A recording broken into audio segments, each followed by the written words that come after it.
When the day that lies ahead of me seems impossible to face, when someone else instead of me always seems to know the way, then I look at you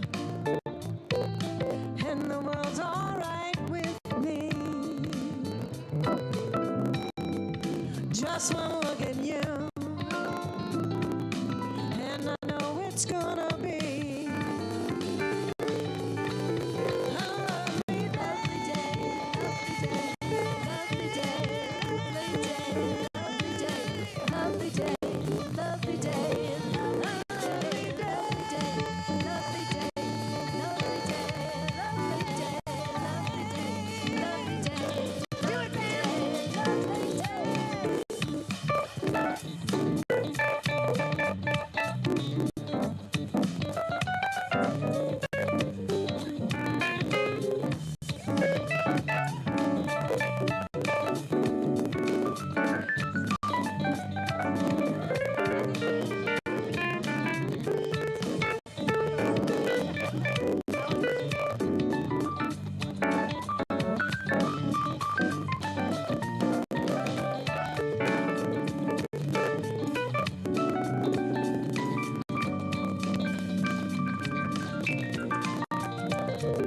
Then I look at you,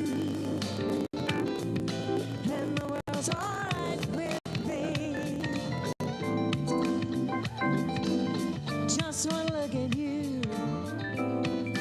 and I know it's gonna be a lovely day, lovely day, lovely day, lovely day, lovely day, lovely day, lovely day, for Jubilee. Lovely day, our birthday.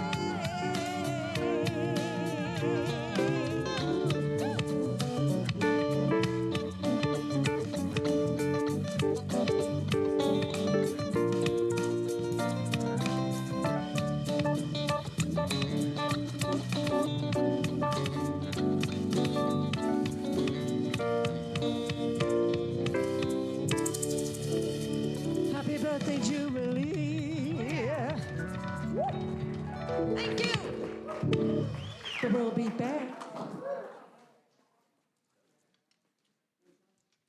Am I good? I'm on. Excellent. Good morning. How are y'all? I was gone last week. My dad turned 90. So we celebrated. I was glad to be with family, but I did miss you. So I wanted to say, people have noticed, so I'm wearing a stole. And this, my friends up at the place that I came from in the Twin Cities, inspired by Jubilee, made it for me.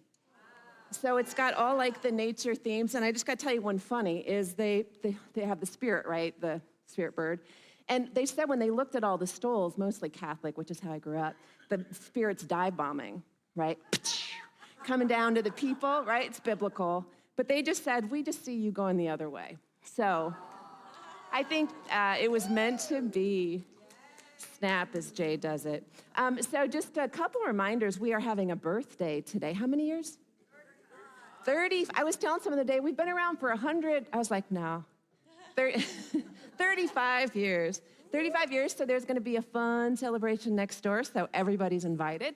Meanwhile, if you need to powder your noses, there is a room back there, and there's a couple downstairs. And otherwise, we're just glad you're here. So what I want to do, and you know I do this every Sunday because I need it as well, is I kind of call it a threshold moment, where we just get to come in and we have all the stuff from the week and all that's been happening and going on in the world. The invitation of the threshold moment is to go within, is to be in your body, to be here now, because where else would you be? Be here now, and just to take a deep breath. And I invite you just to feel your feet on the floor and whatever it is that helps you enter into sacred space with our beloved community this morning. So my opening reading that I want to share this morning is a poem by Donna Markova. And I share this poem in gratitude and celebration for the life of Joanne Rose, the flower bearer. I will not die an unlived life. I will not live in fear of falling or catching fire. I choose to inhabit my days, to allow my living to open me, to make me less afraid, more accessible, to loosen my heart until it becomes a wing, a torch, a promise.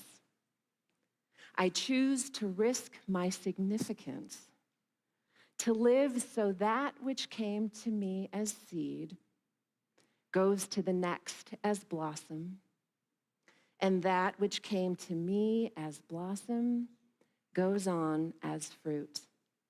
Welcome to Sacred Space. Thank you, Stephanie.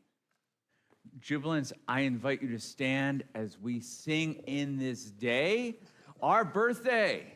Let's get back to the earth.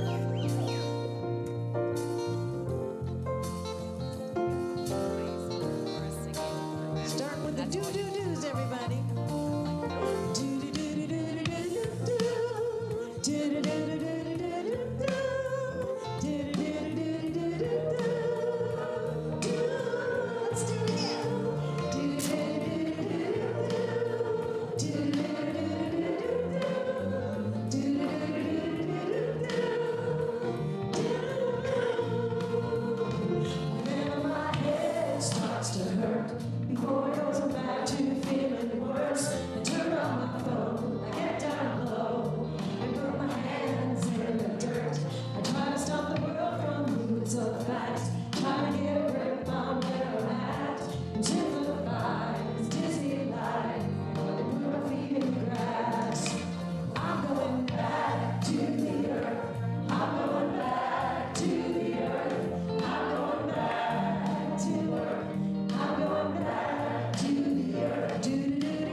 All right, please have a seat. Get comfortable. Well, I say that, but then I'm going to ask you to stand again.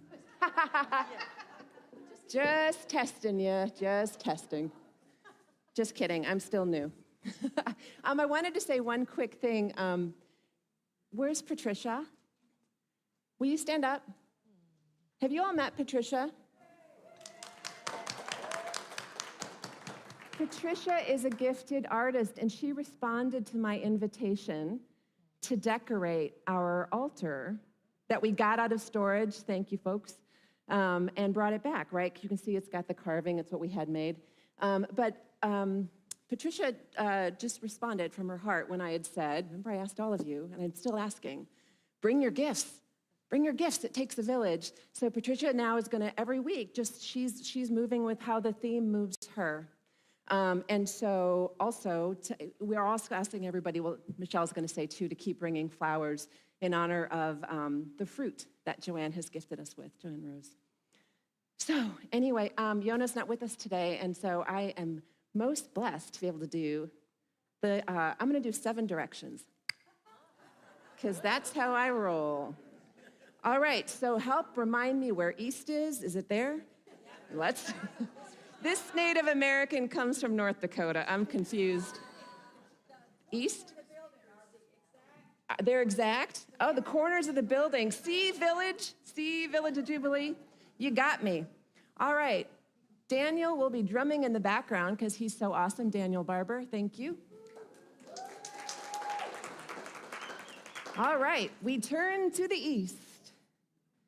We turn to the east, the direction of the rising sun, new beginnings, springtime, and the element of fire. We thank you, sacred mystery, for how you are revealed through the wild mercy of every morning, when the sun, our guiding light, warming fire, an inspiration for a new day, rises yet again. And we acknowledge the shadow side of fire as it can cause destruction. Our prayers and activism are with and behind those whose lives, human and more than human alike, are impacted by forest fires. We bow to the east in gratitude and honor for this new day and all the wisdom within this eastern direction. We turn to the south, the direction of the powerful sun in its full force, growing awareness, summertime, and the element of the warming and fecund earth. We thank you, sacred mystery, for how you are revealed through earth, the primary incarnation, the place from which life is seeded and grown. We bow to the south in gratitude and honor for the work of this day, the particular purpose for which we each have been created, and all the wisdom within this southern direction. We turn to the west, the direction of the setting sun, courage and introspection, becoming and belonging, autumn and the element of water. We thank you, sacred mystery, for how you are revealed through the watershed, seeing how we too are meant to be held within the flow of the essence of life. We bow to the west in gratitude and honor for another day well lived. And as the sun sets below the horizon and yellowed leaves fall to earth, we lean into the grace and wisdom of what is for us when we let go and allow ourselves to be in the flow. We turn to the north, the direction of the sun at its coldest and darkest, sage knowing of the elders, wintertime, and the element of air.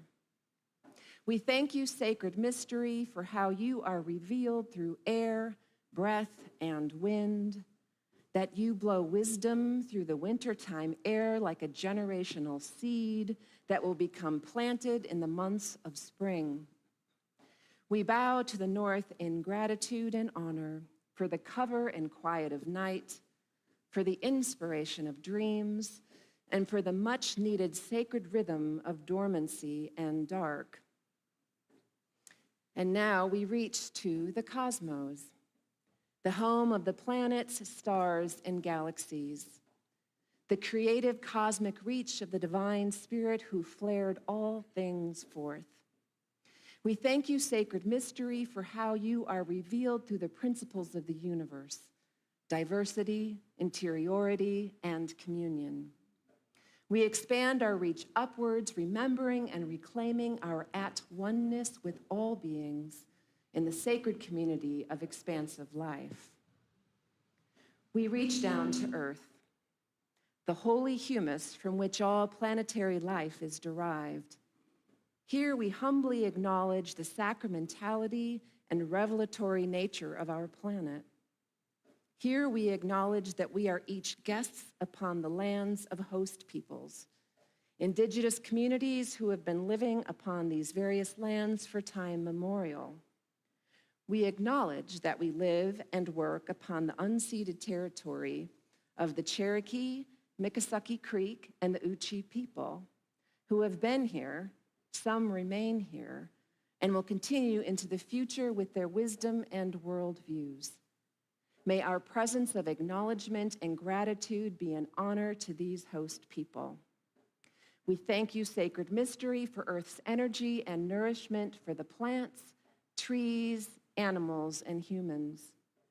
We acknowledge the inherent dignity of all beings and the divine presence that is made manifest through Earth and all her regulating systems.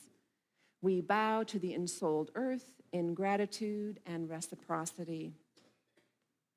And finally, we place our hands on our hearts, honoring the divine spark in our core, the presence of the holy within that honors the holy throughout.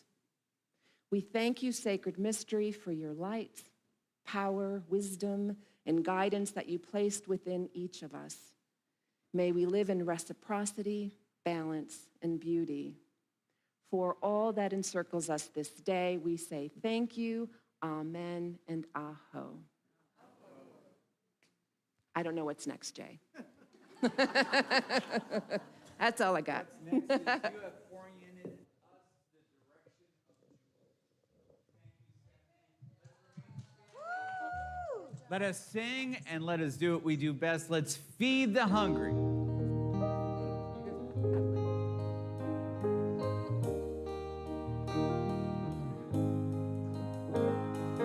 Low below me, I feel no motion, standing on these mountains and plains, far away from the rolling ocean.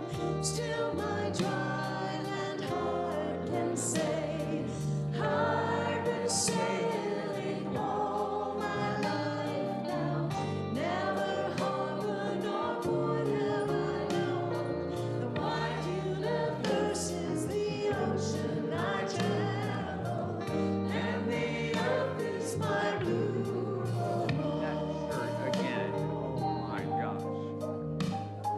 Sun, my sail, and moon, my rudder, as I fly the starry sea, leaning over the edge in wonder, casting questions into the deep, drifting here with my ship's companions, hauling kindred pilgrim souls, making our way by the lights of the heavens in our beautiful blue home. I give thanks to the waves upholding me, hail the great winds urging me on. Read the infinite sea before me, sing my time, my sailor song. I was born upon the fathoms, never harbor nor port have I known. Wide universe is the ocean I travel, and the earth is my blue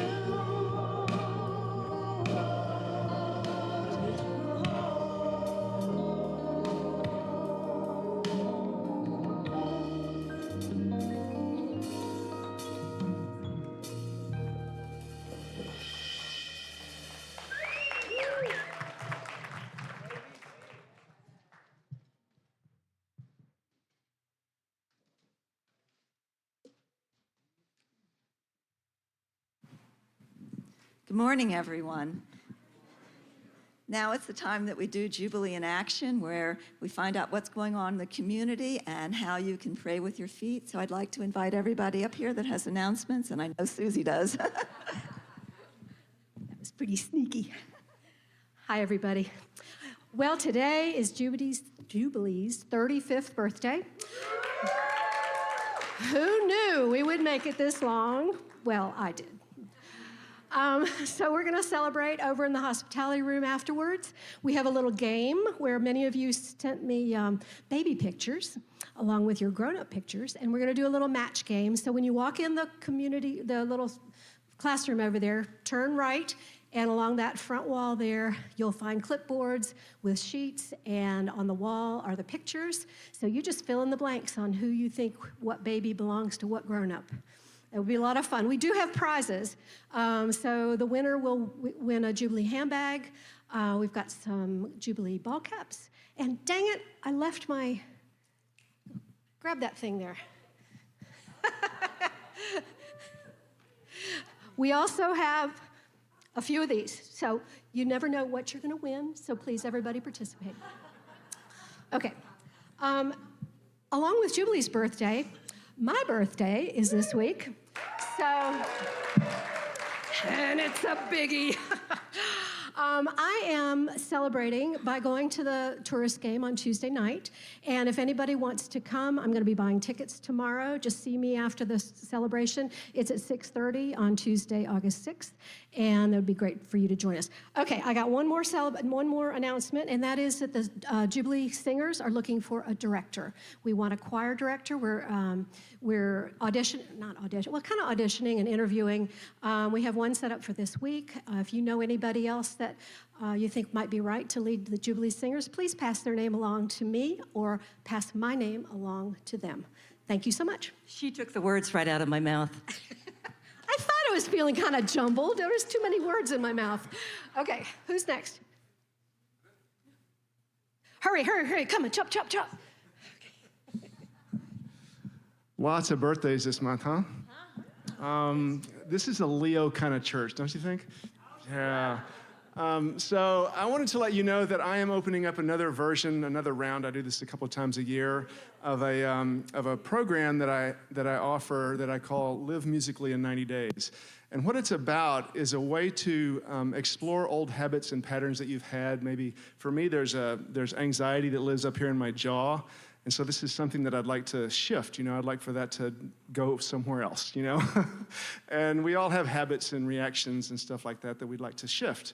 And I just saw Rose over here who's working with me on drums, but this program that's coming up now is with piano. So piano becomes this ally for helping you to shift old patterns. And so it's really not about playing the piano, but the piano is a mode for helping you to explore yourself more deeply and to shift things that you'd really like to shift. So if you're interested in something like that, let me know. Some of the proceeds from this course, if you sign up today through me, some of the proceeds will go to Jubilee. Don't tempt me. I'll just dance. Good morning. Happy birthday, Jubilee. I'm Anna, and I have brought my Jubilant Blend granola for your nutritious, delicious dining pleasure. You can see me after the service, and a portion of the proceeds come back to help feed the hungry. Okay, just a couple other quick things. Somebody has received another scam mail, this time from Stephanie, asking for that person to get gift cards. I think it's an isolated incident this time, not like last time when like 60 people got it. But I will, in this week's email, there will be a newsletter, there will be an article on what to do if you get scammed. And it's really important to remember that Stephanie will never ask you to do anything like that. So just pay attention to next week's newsletter. And the information actually came from a former Jubilant who works at the North Carolina Department of Justice, who's helping us out with this. Yay, yay. And then, the Seeds of Celebration are up on the website. Take a look at them. And even if you don't want to give a gift of sharing one of the gifts where you stand up, this will give you an idea about what the topics are going to be every single Sunday. So if you want to bring flowers or you want to bring a little sacred object for the altar, that'll be your cue for what you might want to bring. And then finally, we now have a gift of Sophie's perspective from Sophia Phillips. Sorry, I was blanking it out.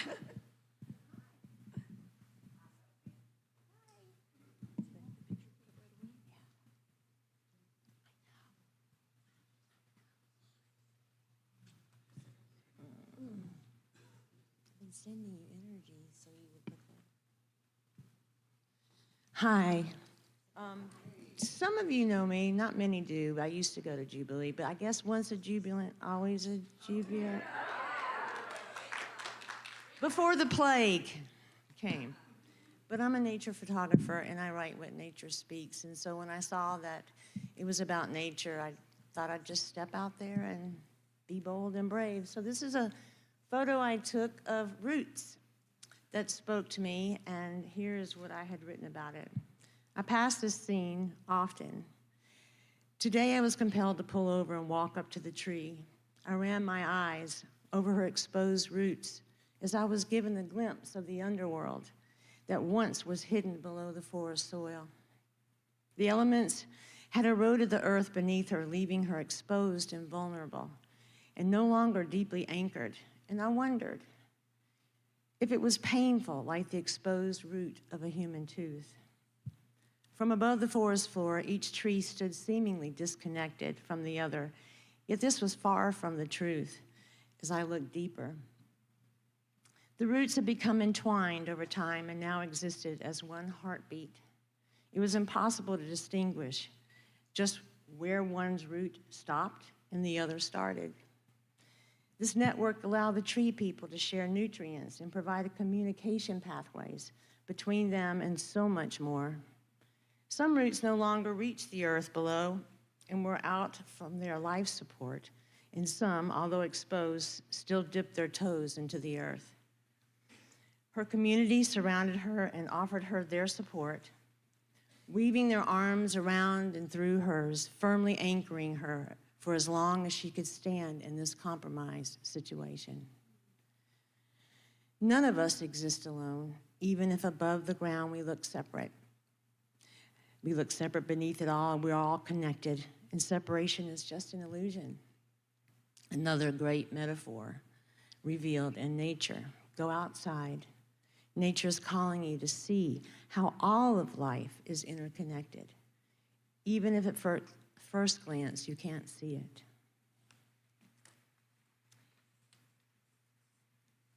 And the second one, I call this one, Who Will Catch Us When We Fall? I was struck by this theme while hiking last summer. I was feeling a bit down, but it spoke volumes to my sad heart. How long ago had this tree fallen? What had tipped the scales, causing it to let go and surrender to gravity? Many sunrises and sunsets have passed since this giant fell to the earth, yet the boulder continued to support the tree as its moss-covered remains spread over it like a blanket. Together, they have weathered many storms. Who catches us when we fall? I have found when there are those times when I'm alone and have no one to support me, nature's always there waiting to show me how she supports all of creation. I have leaned on a tree when I had no strength to stand on my own. I've placed my tear-streaked cheeks against a giant piece of granite, feeling its strength against the weight of my sadness. I've cradled my brokenness in the face of a fragrant rose. I've laid on a mossy bed in the forest, receiving its nurturing energy. I've had my shattered heart held by the vastness of the mountains as I sat on a precipice and sent my hopelessness up to the soaring wings of a hawk, spiraling upwards on the warm draft high in the sky, carrying my troubles out of sight. She, nature, is there all around us when others aren't. We're never truly alone, and remember this when you need support. Go outside. Nature will be there to lift you and catch you when you fall. Love, Sophia.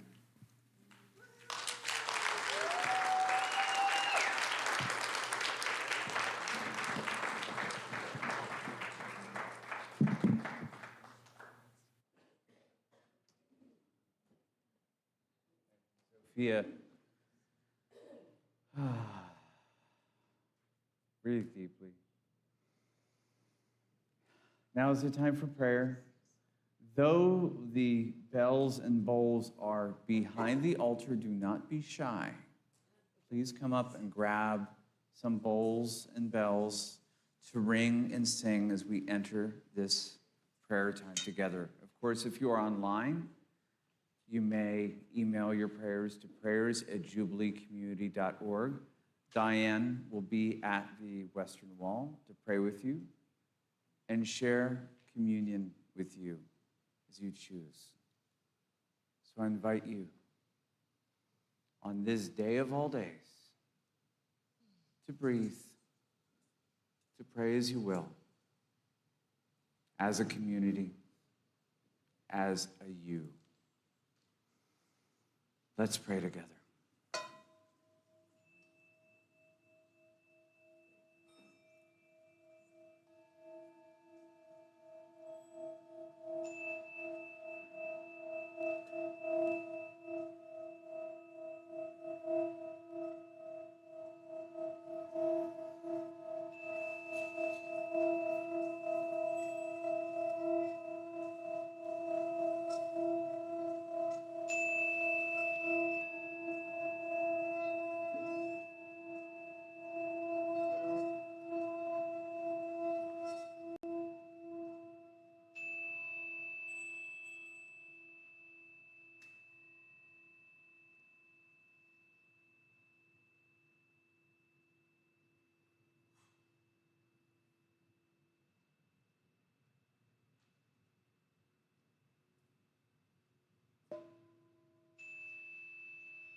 Ubi caritas et amor. Ubi caritas Deus ibi est, where love and caring are. There is God, where love and caring are. There is God. Breathe deeply.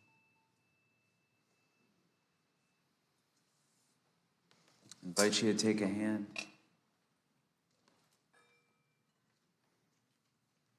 I totally would come over there, but this is where the camera is, and that's where I'm supposed to be where the camera is.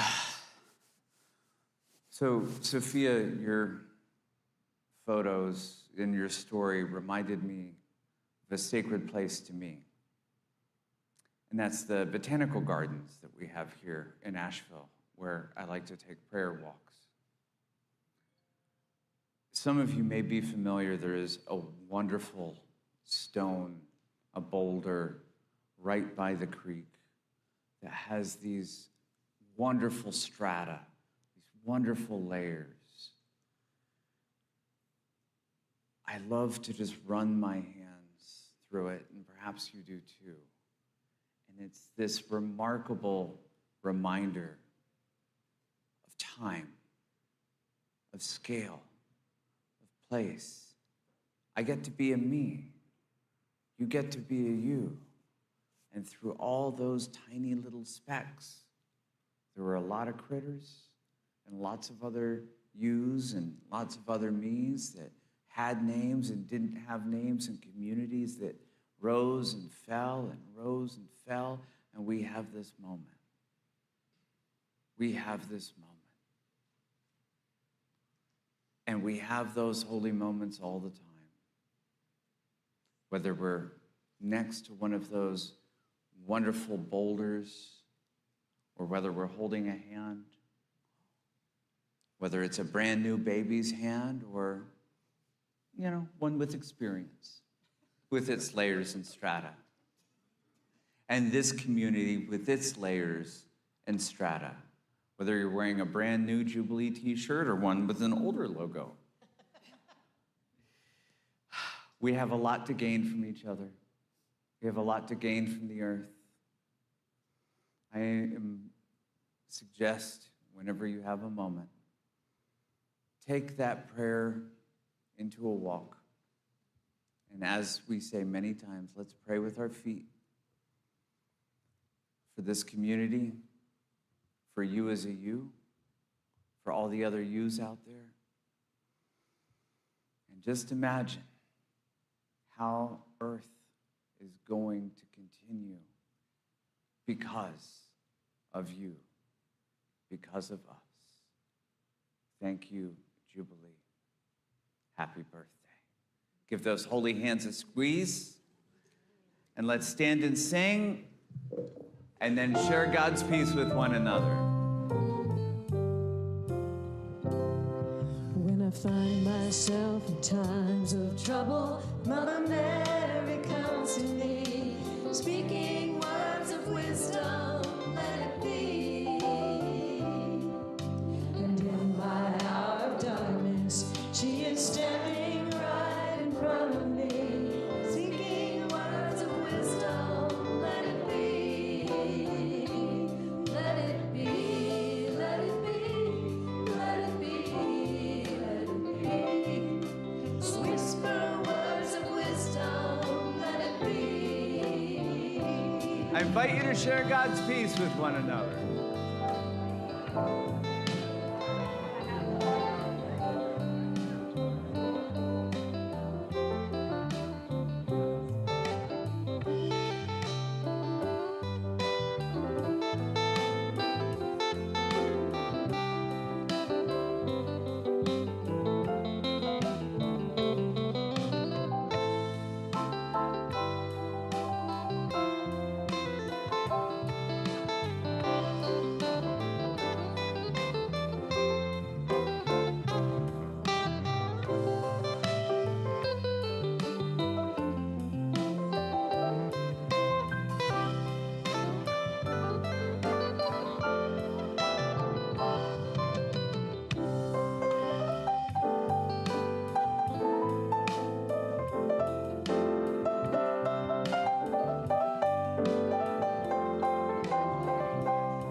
When the broken-hearted people living in the world agree, there will be an answer, let it be.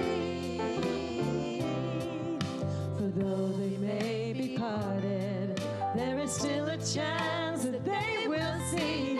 There will be an answer, let it be. Let it be, let it be, let it be, let it be. There will be an answer, let it be.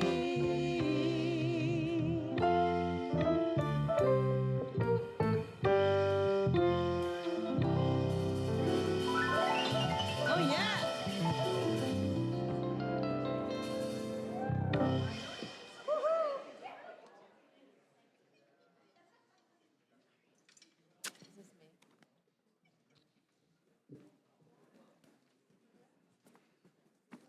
Okay, I confess. Okay, I grew up Catholic. I don't know why I say that. It's natural. I confess I did it. No, but I confess that I take this thing off all the time, and I think I have a weird shaped ear.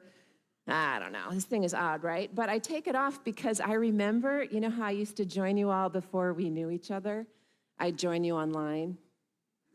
And I was always surprised none of you knew me when I came here because I'd been with you for so long. But I have to tell you, I don't know, Laura Collins is a friend of mine, and I'm grateful for that. And so it's funny when I was watching sometimes our audio people are so fabulous, and every once in a while, they don't catch it. They say, don't worry about it, we got you. We'll mute it when we need to. So, all my little conversations aren't broadcast, right, over the whole thing while you're busy talking and giving peace. But I noticed there's a few times when all you could hear singing was Laura Collins. And I think she'd be mortified. But anyway, so ever since then, I'm like, I just don't want that to be I don't like to center myself as is. So I take it off and put it on. So thank you for your patience. Okay, so this is a great service. It's good to be back. Yeah. Okay. All right. Here are our readings this morning, and I have another little thing to say to you. I change them up. I give them to Michele. She's great. And then Spirit moves, and then sometimes they change. So you get them all. And also her writings are really good every week as well. So, yeah. And then Sophia, right? Oh my gosh, that was mic drop. Thank you. Thank you. So I'll add my voice to our village this day. So I have a couple of readings. One is adapted by Christine Walters-Paintner, adapted by me, because I just wanted to add some words, so I did. So here's the reading. Earth and her creatures teach us how to pray, how to assume a posture of wonder and awe, how to tune in to the heartbeat of God, but only if we listen and lean in to their rhythms in this world. We are invited into their unending song of gratitude, to join them in their hymns of praise for all that is. And the second reading this morning is from another Ojibwe, as I'm one, so a brother of sorts. He's an Ojibwe author out of Canada, and his name is Richard Wagamese, and he writes it as a conversation, so you don't get confused when I go into a conversation. Me. What's the best way to learn to be spiritual? Wise woman. Pack light. Me. What do you mean? Wise woman. Carry only what you need for the journey. Don't tire yourself out with unnecessary stuff. Me. Like what? Wise woman. Like your head? Like your talk? Spirituality isn't found in your head, it's found in your heart. It isn't found in big, important-sounding words or long speech. It's found in silence. If you travel with your heart and your quiet, you'll find the way to spiritual. Whew, may that be so. Amen. And now, this is ancient wisdom and holy word. Thanks be to all that is wise and holy. All creation we know is wisdom and holy word. All creation sings of wisdom in God. Hallelujah. Hallelujah. So today, this is our final Sunday. That sounds so funny to talk about Earth as being, we hear you. We hear you and we respond. And so today is our final, that's funny. Final Earth is the original monastery, the final section of that, though we are not done talking about the earth being sacred. This Sunday in particular is called Earth is the Original Liturgy, and I want to thank Michele once again because I read what she wrote this week, and so I think we're partners. And I love how she talked about how Matthew Fox talked about, right, sort of liturgy and leaning in and understanding liturgy, because a lot of us, I get it, come in and we were raised in ways that it felt boxed in and just wrong. Like we were kids and we needed to wiggle, but they'd say, don't wiggle, right?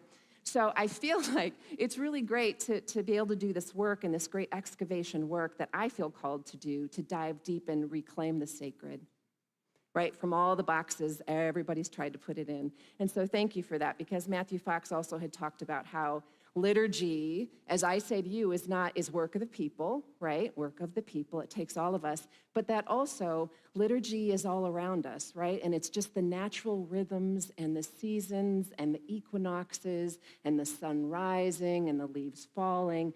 It's stuff we live in. I think the question and the issue becomes the world sometimes is not, in tune with nature. So I think our invitation is always to lean in. So Earth is the original liturgy, and Sophia, again, did a great job talking about how that is an invitation always to enter in and to remember.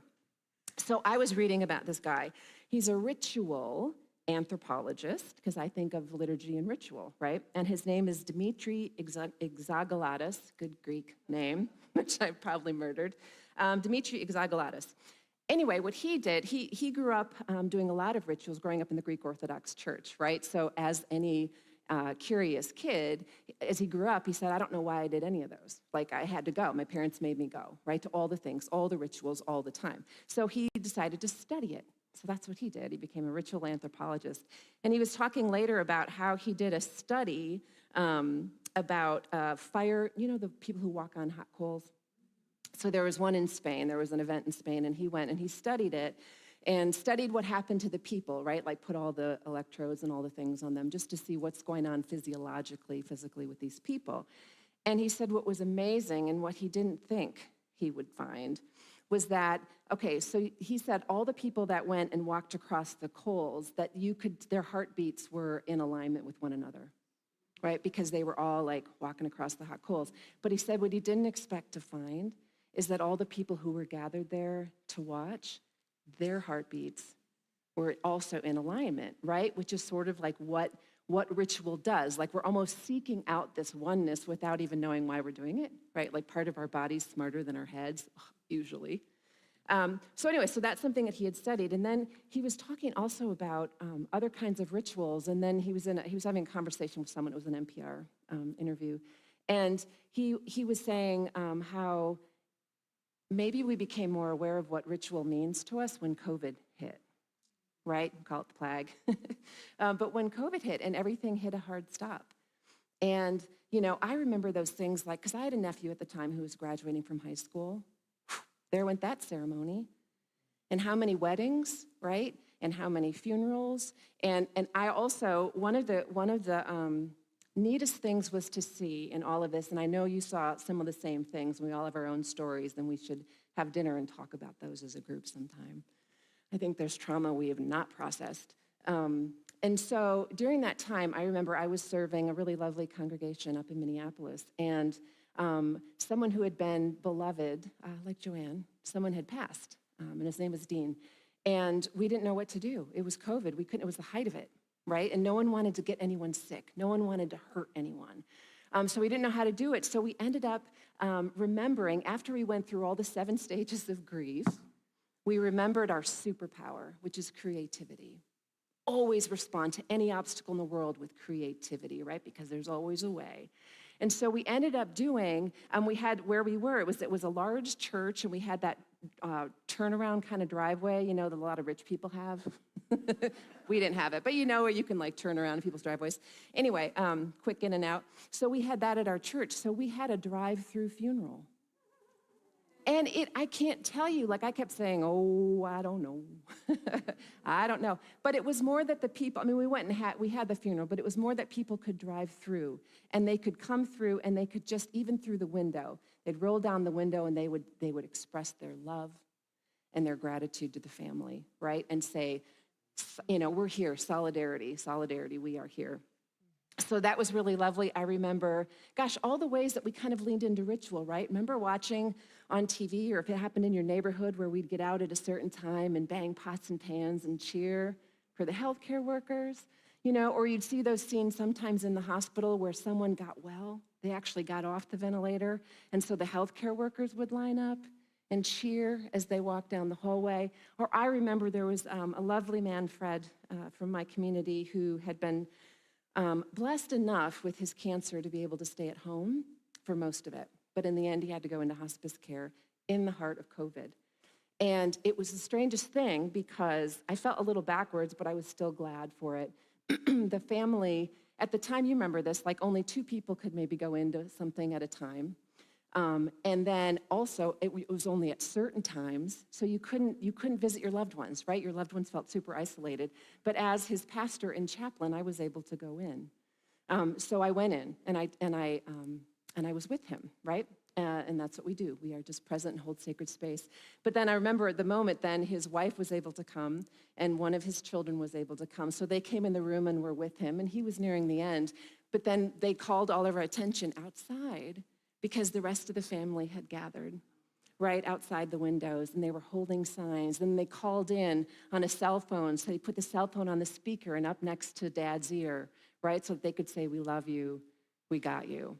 So it's interesting to me that even in that, even when we thought everything was the bleakest of the bleak, there's still this part of us. It's almost like this other sense that knows how to seek oneness and how to come together. So I think it's really funny, our society, right? The older I get, the more I think we're silly. Or at least the mores and norms are silly, if not wrong and violent. But you know how the idea, how society always says, you wear your heart on your sleeve, like it's a bad thing, right? Or like we lift up people who are, can be from their heads, right? Not be influenced by this messy thing, right? Like let's just, keep your eye on the prize. And yet all the major world religions, as different as we all are, you know what the common thread is? The heart, exactly. And the heart is the gateway, right? Like the heart is the gateway. The heart is our center of courage and of wisdom. So I wanted, I guess I'm always kind of this sort of way. I'm a little bit of a rebel, if you haven't noticed. But I don't like when people just say, oh, well, it's just emotional stuff. And even when we talk about COVID in these moments, and all of it, we all lost people, we can go there, right? But it isn't just emotions. There's something also deeper, right? There's something that connects us back maybe to what is really real and truly true. So I always like when we can take heart and back it up with science. So many of you probably have heard of the heart math. And so there's this institute out in California, and so I'm absolutely fascinated by it. And I love that they say it's more than just the emotions. There's actually like science behind it, weird science. So I like that, right? So take that, world. We're on to something. So I got to watch this movie, and I will share when it comes out. It was just a sneak preview of a documentary that's coming, and it's fabulous. And the movie is called The Heart Revolution. So we'll make sure to let you all know when it does come out. Maybe we'll do a screening, because it woke me up. It woke me up. So there's this guy. His name is Dr. Roland McCready, and he is the director of research at Heart Math Institute. And so he was doing a lot of talking, and he was sharing some of the research that they had. So a couple of things struck me, and I just want to share them because it's weird science that supports our hearts, right? So he says a couple things. One is he said they were able to measure that every time the heart beats, which you may all know, you're very smart, it radiates a magnetic field, right? And so what they said is when they're measuring the heart and then measuring the brain, do you know the brain, you can only measure it out 1 inch? Do you know how far the heart? 3 feet, right? So that's kind of cool. And the idea is that there's more neurons, more going on in your heart, and your heart is the largest electromagnetic organ in your body. So the heart is a big deal, right? It is a gateway. So then he also talks about something, and this moved me. He called it heart rhythm coherence. So here's what he means, right? Is that when you go into that state of gratitude, of kindness, of compassion, when you really go into that state, that there is this heart rhythm coherence that happens, that something actually physiologically happens to you and connects you, like we said, to the whole, right, to the entirety. So they talked about this. So you all know about the Earth's magnetic field. We have one. I was learning about it. So there are these field lines, right? They go north to south and sort of south to north up again. Well, they have a magnetic frequency of 0.1 hertz. They've been able to measure it, right? They go down, they measure it, 0.1 hertz. The rhythms of our heart in coherence, 0.1 hertz. Whoo, right? Blow your mind. So they did some studies measuring the heart rate of hundreds of people. They did this in California.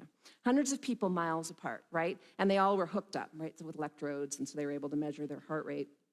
And they found out when they put all of these people together and had them go into the coherent state, which again is that space of gratitude, what happens when you go into nature and you're open, when you go into ritual, when you have liturgy, when you are gathered in sacred space.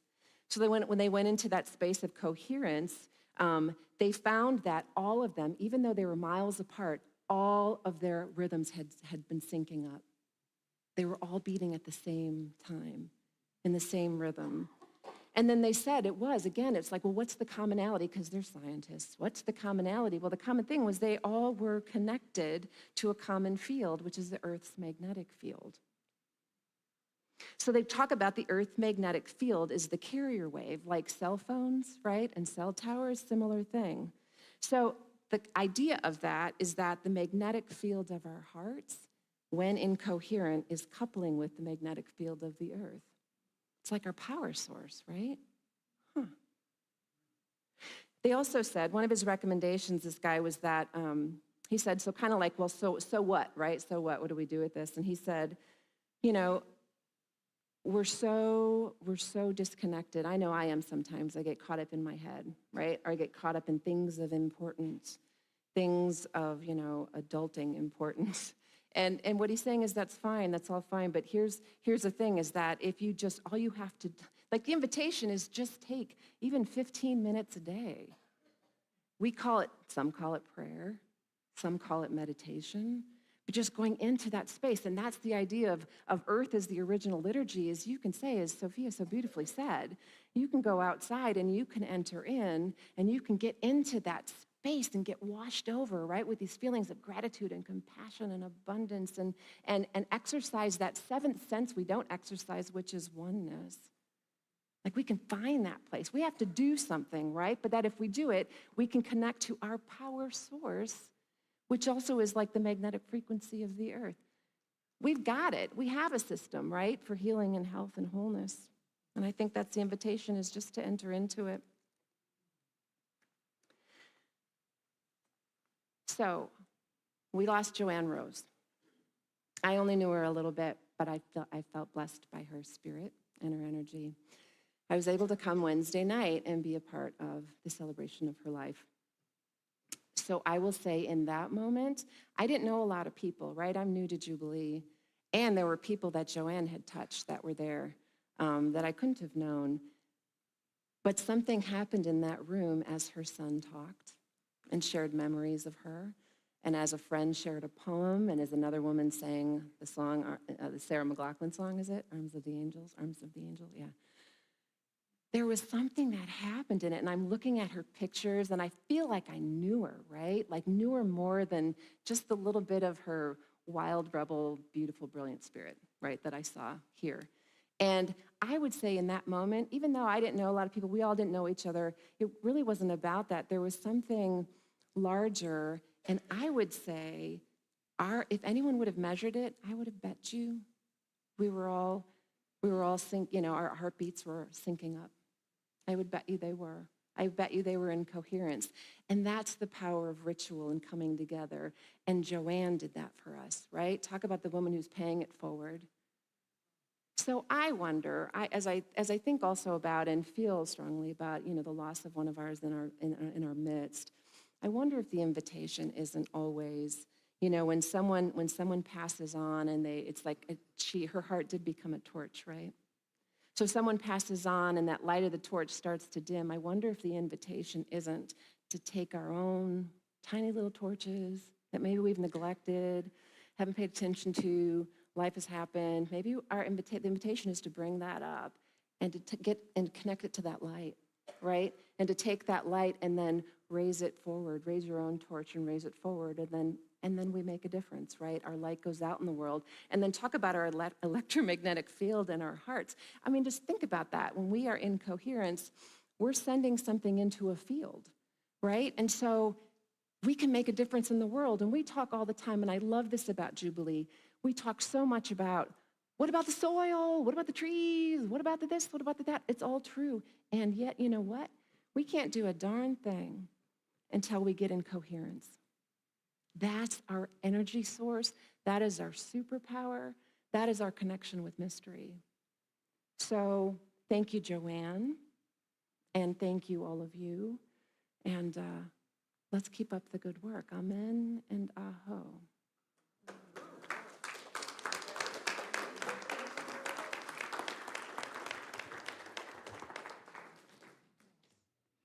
And thank you, Stephanie,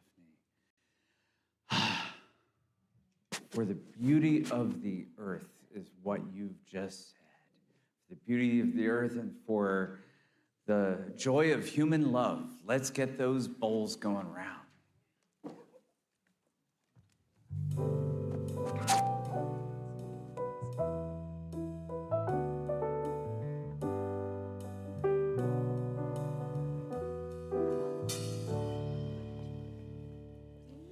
The earth is my church.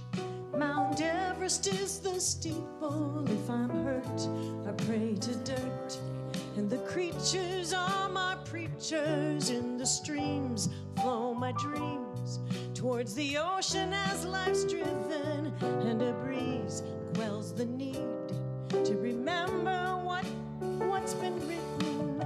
All my suffering's gone. In her loving arms.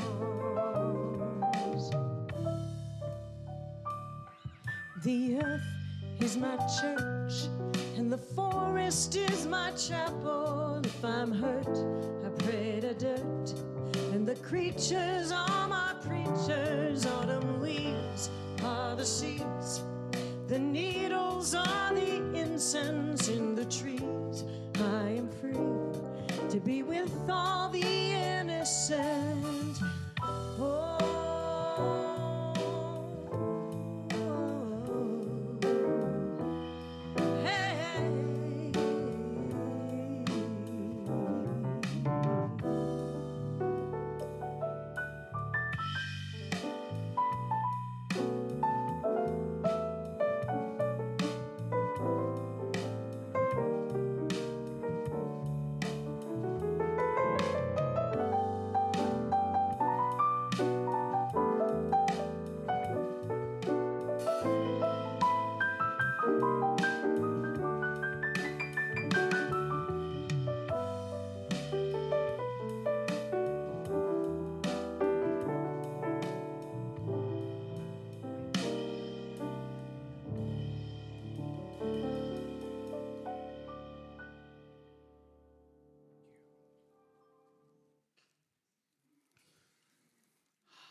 Thank you, Stephanie. Thank you, everyone. Thank you, Sophia. Thank you, World Beat Band. Continue that spirit of gratitude with that coherence in your heart and in your feet. Let's stand, sing ourselves out into this week and into the party. We want to sing happy birthday? We certainly could. We can do it right after this.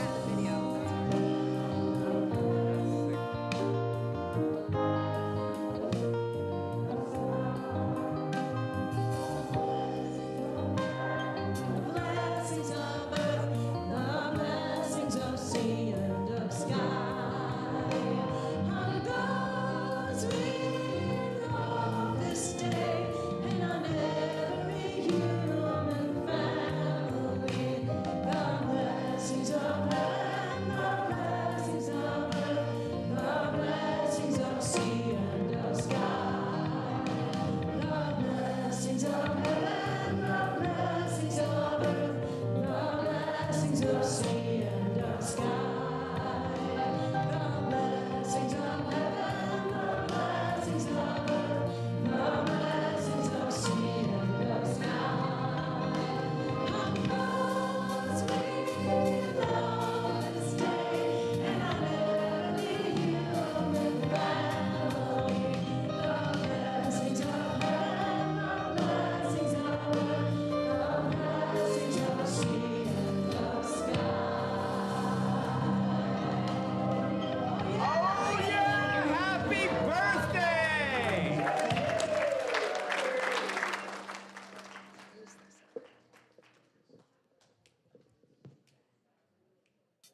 It's gonna be a bright, bright, sunshiny day. A bright birthday, Susie. It's gonna be a bright, bright, sunshiny day.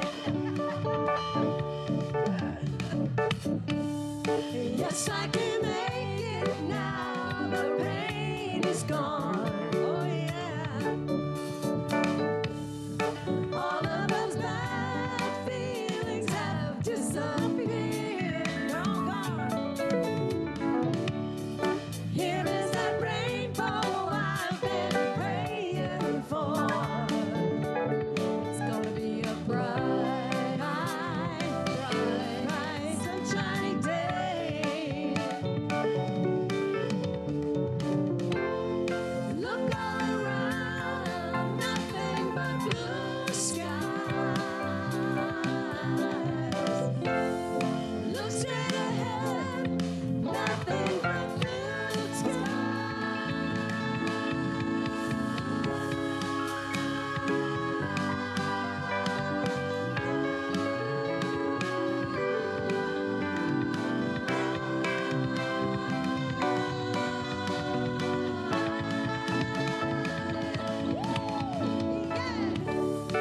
I can see clearly now, the rain is here. I can see all obstacles in my way. Oh, yeah. Here is that rainbow I've been praying for. It's gonna be a bright, bright, sunshiny day. It's gonna be a bright, bright, sunshiny day. Oh, it's gonna be a bright, happy birthday, Jubilee. Oh, it's gonna be a bright, happy birthday. Happy birthday, Jubilee.